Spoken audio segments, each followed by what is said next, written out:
Hi friends, எல்லோரும் எப்படி இருக்கீங்க? நல்லா இருக்கீங்களா? இன்றைக்கி என்ன வீடியோன்னு பார்த்தீங்கன்னா, சாப்பாடு வீடியோ தான். வாங்க பார்க்கலாம்.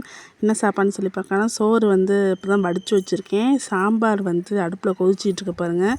சுரைக்காய், சின்ன வெங்காயம், பூண்டெல்லாம் தட்டி போட்டு மாங்காய்லாம் போட்டு சாம்பார் வச்சுருக்கேன். யார் யாருக்கு சாம்பார்னால் ரொம்ப பிடிக்கும்னு சொல்லி கமெண்ட் பண்ணுங்கள். எங்கள் வீட்டில் இதான் என் ஃபேவரெட்டு. சாம்பார் வாரத்துக்கு ஒரு 3 தடவையாச்சும் வைப்போம்.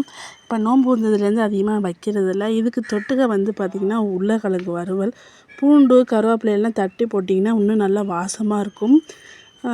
உருளைக்கிழங்கு வாய்வு அப்படிங்கிறதுனால நான் பூண்டு நிறையாவே தட்டி போடுவேன். நல்லாவும் இருக்கும். சாம்பாருக்கு காம்பினேஷனே உருளைக்கிழங்கு தான்.